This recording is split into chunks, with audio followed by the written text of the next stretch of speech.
Vamos falar sobre seleção brasileira, Brasil que perdeu para o Japão por 3-2 nessa terça-feira em Tóquio, e nós temos muitas reflexões para fazer sobre o jogo, mas ainda bem que o Japão passou pelo caminho do Brasil, tá? Antes o Japão do que França, Argentina, Espanha, Portugal, porque poderia ser pior. Tudo bem, né, meu povo? Vamos falar sobre Brasil e Japão e Brasil que aconteceu nessa partida de hoje. Já é histórico porque é a primeira derrota do Brasil para o Japão na história. Nunca tinha acontecido. Só que também o Brasil nunca enfrentou este Japão. Esse Japão que vive um momento interessante, é a sua oitava Copa do Mundo consecutiva. Japão que nas eliminatórias para a Copa do Mundo sofreu pouquíssimo.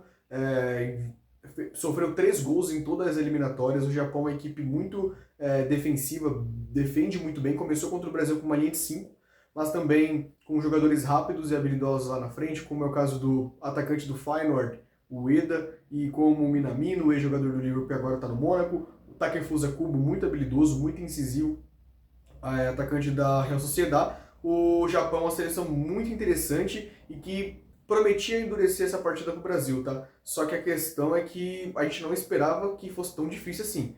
Agora, olhando para o prisma do Brasil, o Brasil com muitos testes, o Ancelotti já tinha dito isso para a imprensa, que seria um jogo para testes, tanto é que o Brasil começa a partida com Hugo Souza, Paulo Henrique, Fabrício Bruno e Beraldo, e completa a defesa com Carlos Augusto, uma defesa que nunca jogou junto, uma defesa com novidades, a estreia do Hugo, a estreia como titular do Paulo Henrique, e assim, um jogo desastroso do sistema defensivo do Brasil como um todo, tá? Antes de entrar nos pormenores aqui, o sistema defensivo do Brasil foi muito mal. E aí você pode falar do Fabrício Bruno, que infelizmente cometeu 2 erros individuais, que podem comprometer a sua sequência na seleção brasileira. O Hugo, que falhou na cabeçada no terceiro gol do Japão, acaba que não consegue fazer a defesa, não consegue espalmar, ele acaba aceitando ali, batendo roupa e entregando o terceiro gol para o Japão.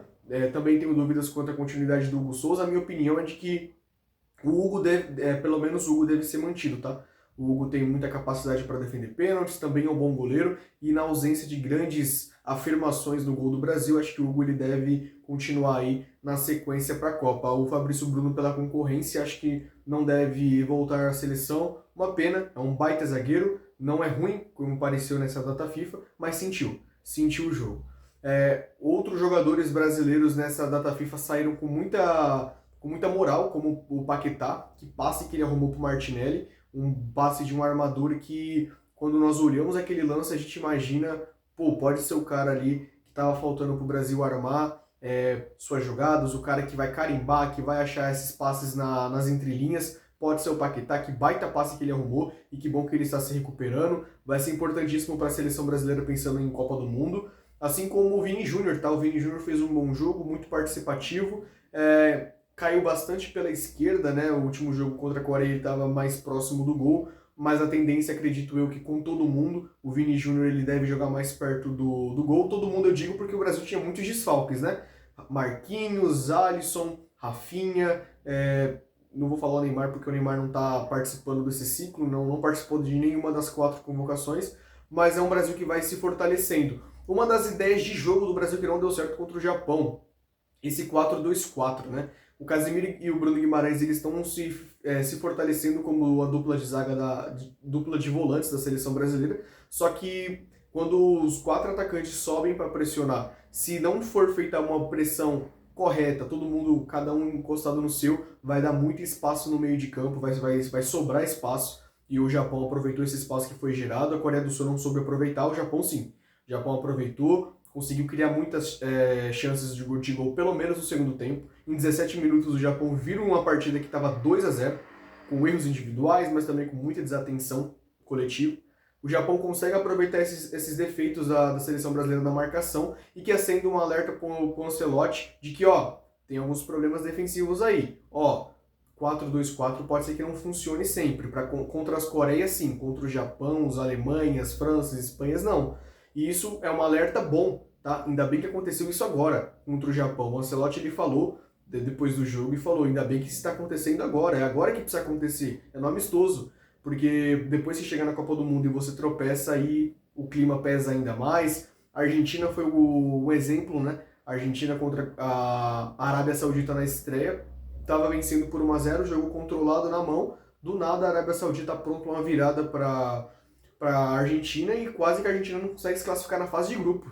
Então, assim, é necessário muita atenção, necessário muita dedicação nesses momentos para evitar essas desatenções. O que aconteceu com a Argentina nem sempre acontece com as outras seleções, às vezes você perde o primeiro jogo, já desestabiliza geral, mas a seleção brasileira está tendo a oportunidade de perder agora no amistoso, não faz um bom ciclo, é verdade, se você for contar todo o ciclo para a Copa, o Brasil tem um aproveitamento de 53%, o pior em toda a sua história. Troca de treinadores, troca de esquemas, Neymar vai ser o principal, não vai ser? Muitas discussões que permearam esse ciclo, mas o importante tem uma ideia de jogo, o Brasil quer pressionar, o Brasil quer ser protagonista das partidas, o Ancelotti tem plantado ali suas ideias, o que precisa é que o Brasil pratique, faça isso mais vezes, com todo mundo à disposição vai ajudar com o Rafinha, vai ajudar com o Neymar se criou quando ele voltar, vai ajudar com jogadores mais técnicos como o Marquinhos, talvez outros jogadores ali que vão estar à disposição. E tem vagas abertas também na seleção, isso acho que ficou claro, né? Por exemplo, eu acho que o Antony, atacante do Betis, tem oportunidade nesse time. É um atacante de muita velocidade, de muita habilidade e também que está vivendo um bom momento no Betis. Acho que o Antony teria espaço. Um atacante eu acho que tem espaço. E aí você pode abrir o leque com o Pedro, com o Yuri Alberto, com o Vitor Roque do Palmeiras, que esse vive um momento mais interessante. Mas acho que tem algumas vagas interessantes ali para a seleção brasileira em aberto. Lateral direita, lateral esquerda, terceiro goleiro, pode ser o Hugo, pode ser o Brazão do Santos, enfim, acho que alguns nomes estão abertos na seleção. O esquema tático, eu acredito que ele precisa ser melhor trabalhado. O 4-2-4 é interessante, 4 atacantes, muita pressão, jogo para cima, quando você for enfrentar uma seleção um pouco mais fraca, mas com menos potencial. Quando você for enfrentar uma Espanha, uma Argentina, você não consegue jogar nessa formação. Isso aí é kamikaze. A chance de dar certo é zero. Você precisa de uma equipe mais equilibrada. Você precisa de um Casemiro, Bruno Guimarães, e ver se vai ser o Paquetá, esse terceiro homem, ver se vai ser um jogador um pouco mais de combate como o Joelinton, não sei. O Brasil precisa trabalhar melhor isso para a data FIFA de novembro, que já vai pegar seleções mais duras. A seleção de Senegal venceu o Brasil nesse ciclo, inclusive, por 4-2, é uma seleção muito difícil, fez uma baita Copa do Mundo.